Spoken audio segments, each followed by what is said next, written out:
కంచగచ్చిబౌలి భూముల వ్యవహారం ఎందుకింత వివాదాస్పదంగా మారింది? కంచగచ్చిబౌలి భూముల వ్యవహారంలో సుప్రీంకోర్టు చేసిన వ్యాఖ్యలు సరైనవేనా? రేవంత్ ప్రభుత్వం గోటితో పోయేదాన్ని గొడ్డలి దాకా ఎందుకు తెచ్చుకుంటోంది?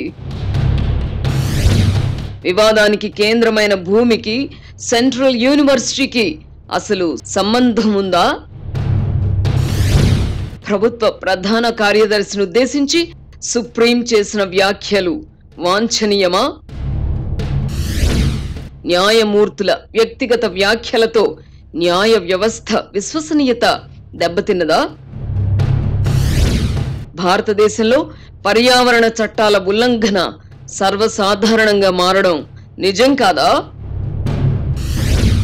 జగన్ హయాంలో వేలాది చెట్లను నరికేసినా ఏ వ్యవస్థ ఎందుకు స్పందించలేదు?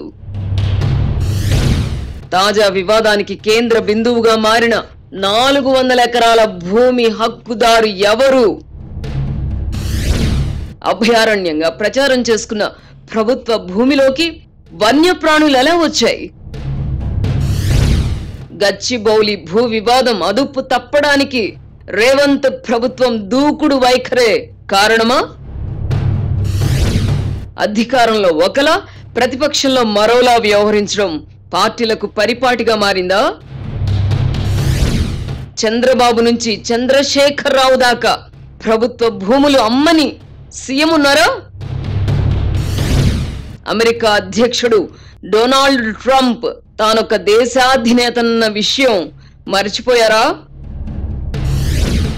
ట్రంప్ ఎడాపెడా విధిస్తున్న సుంకాల భారం అంతిమంగా అమెరికా ప్రజల నెత్తినే పడనుందా?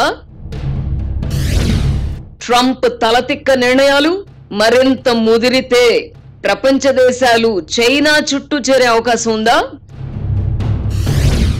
వర్తమాన రాజకీయ పరిణామాలపై ఆర్కే మార్క్ సునిశిత విశ్లేషణ. Weekend comment by RK. ఈరోజు రాత్రి 8:30 గంటల 30 నిమిషాలకు.